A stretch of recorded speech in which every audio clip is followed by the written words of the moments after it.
Ticket four three എന്ന് പറയുന്ന cinema ഒരു സോ കോൾഡ് ഒരു മിലിറ്ററി ഫിലിം എന്ന രീതിയിൽ ക്ലാസിഫൈ ചെയ്യാവുന്ന സിനിമയാണെങ്കിലും എനിക്ക് തോന്നുന്നു മേജർ രവിയുടെ മറ്റ് സിനിമകൾ കണ്ട് പരിചയിച്ചിട്ടുള്ള പ്രേക്ഷകർക്ക് ഒരു പരിധി വരെ ഇതൊരു കുറച്ചൊരു സർപ്രൈസ് ആയിരിക്കും തോന്നുന്നു. കാരണം ഇതൊരു ഫസ്റ്റ്ലി ഇതിനകത്തൊരു വാറോ അല്ലെങ്കിൽ അത്തരമൊരു നമ്മുടെ മിലിറ്ററി ഹിസ്റ്ററിയിൽ രേഖപ്പെടുത്തിയിട്ടുള്ള ഒരു ഇൻസിഡൻറ്റിനെ ബേസ് ചെയ്തിട്ടുള്ളൊരു സിനിമയോ അങ്ങനെയൊന്നുമല്ല.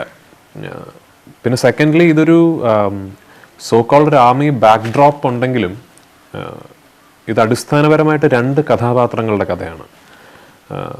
ഹവിൽദാർ ഹരീന്ദ്രൻ എന്ന് പറയുന്ന ഒരു ഇന്ത്യൻ ഹവിൽദാറും റേഞ്ചർ മുഷറഫ് എന്ന് പറയുന്ന ഒരു പാകിസ്ഥാൻ റേഞ്ചറും മാത്രമാണ് ഇതിലെ രണ്ട് പ്രധാന കഥാപാത്രങ്ങൾ. പിന്നീടുള്ളത് ബക്കാടി എന്നു പേരുള്ള ഈ ഹരീന്ദ്രനൊപ്പമുള്ള ഒരു പട്ടിയാണ്.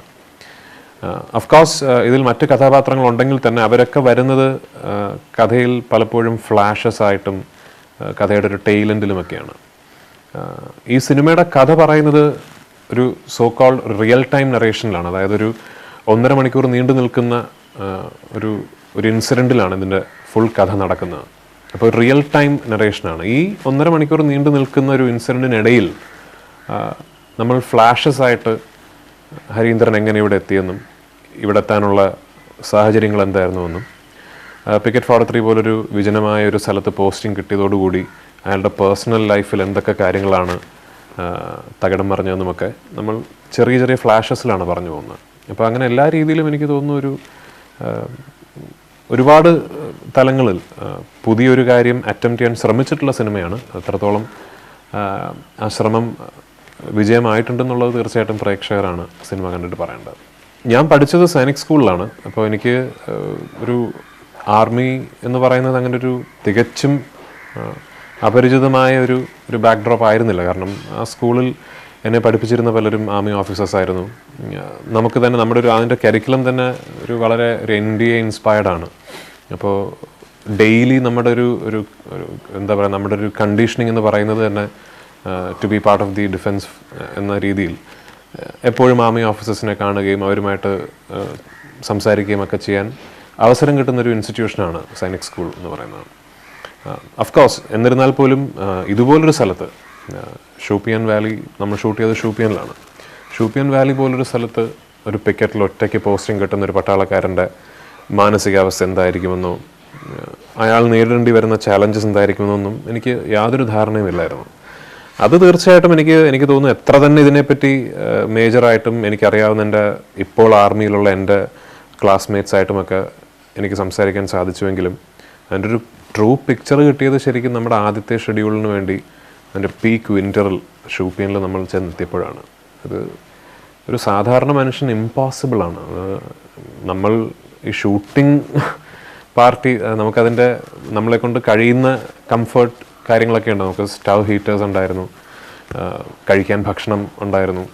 ഇത്രയും കാര്യങ്ങൾ ഉണ്ടായിട്ട് തന്നെ ഒരു 6 to 8 feet ഓഫ് സ്നോയിൽ രാവിലെ മുതൽ വൈകുന്നേരം വരെ നിൽക്കുമ്പോൾ തന്നെ നമ്മൾ പറഞ്ഞറിയിക്കാൻ പറ്റാത്ത ബുദ്ധിമുട്ടാണ്. അപ്പോൾ അവിടെ കണ്ടിന്യൂസ് ആയിട്ട് മാസങ്ങളോളം താമസിക്കേണ്ടി വരുന്ന ഒരു പട്ടാളക്കാരൻ്റെ അവസ്ഥ എന്തായിരിക്കുമെന്ന് ഞാൻ പറഞ്ഞ പോലെ അതൊരു അത്രയും മെൻ്റലി, ഫിസിക്കലി, സൈക്കോളജിക്കലി കണ്ടീഷൻഡ് ആയിട്ടുള്ളൊരു മനുഷ്യന് മാത്രമേ ഇത് ചെയ്യാൻ പറ്റുള്ളൂ. ഒരു സാധാരണ മനുഷ്യൻ പിടിച്ചെടുക്കാൻ കഴിയില്ല. എനിക്കൊന്നൊരു ആത്മഹത്യയെക്കുറിച്ചൊക്കെ ചിലപ്പോൾ ചിന്തിച്ചു പോകും. അത്രയും ടഫാണ് അവിടുത്തെ കണ്ടീഷൻസ്. എൻ്റെ കരിയറിൽ ഞാൻ ഏറ്റവും ടഫ് ഷൂട്ടിംഗ് കണ്ടീഷൻസ് നേരിട്ടിട്ടുള്ള സിനിമ ടിക്കറ്റ് ഫോർ ത്രീ ആണെന്ന് തോന്നുന്നു. ഞാൻ വളരെ ബുദ്ധിമുട്ടി ഷൂട്ട് ചെയ്തിട്ടുള്ള ഒരുപാട് സിനിമകൾ ചെയ്യാൻ ഭാഗ്യം കിട്ടിയിട്ടുള്ളൊരു നടനാണ്. എന്നാൽ പോലും എനിക്ക് തോന്നുന്നു ഇത്രയും ടഫ് ഷൂട്ടിംഗ് കണ്ടീഷൻസ് മറ്റൊരു സിനിമയ്ക്കും ഞാൻ നേരിട്ടിട്ടുണ്ടെന്ന് എനിക്ക് തോന്നുന്നില്ല. അതൊരു ഭാഗ്യമായത് വെറും 22 ദിവസം കൊണ്ട് ഈ സിനിമയുടെ ഷൂട്ടിംഗ് കഴിഞ്ഞു എന്നുള്ളതാണ്. അതിൽ 10 ദിവസത്തോളമാണ് നമ്മുടെ വിൻ്റർ ഷെഡ്യൂൾ ഉണ്ടായിരുന്നത്.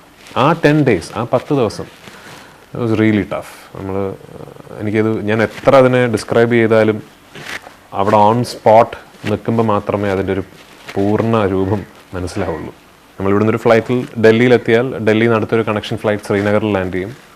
ശ്രീനഗറിൽ നിന്ന് നമ്മളൊരു 4 മണിക്കൂർ വണ്ടിയിലിരുന്നാൽ സെക്ടർ 12-ലെത്തും. അവിടെ നിന്നും സിവിലിയൻസിന് പോകാൻ പറ്റില്ല. നമ്മൾ ആർമിയുടെ എസ്കോട്ടോട് കൂടിയേ പോകാൻ പറ്റുള്ളൂ. സെക്ടർ 12-ലെത്തും. സെക്ടർ 12-ന്ന് പിന്നൊരു 45 minutes ഡ്രൈവാണ് ഈ സെക്ടർ 44 രാഷ്ട്രീയ റൈഫിൾസ് എന്ന് പറയുന്ന ക്യാമ്പ്.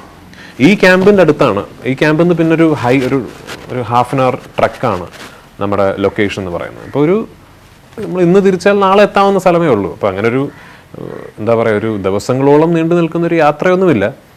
പക്ഷേ what was said and done, അവിടെ എത്തിക്കഴിഞ്ഞാൽ ഉണ്ടാവുന്നൊരു ബുദ്ധിമുട്ട്, നമ്മൾ ഈ സ്നോ എന്ന് പറയുന്നത് സ്വിറ്റ്സർലൻഡിൽ ഡ്യുവറ്റ് സോങ് ഷൂട്ട് ചെയ്യുമ്പോൾ നമുക്ക് കാണുന്ന ആ ഒരു ഭംഗി വിഷ്വലി അതിന് കാശ്മീരിലൊക്കെ ഉണ്ടെങ്കിലും അതിൽ ഷൂട്ട് ചെയ്യുക എന്ന് പറയുന്നത് ബുദ്ധിമുട്ടാണ്.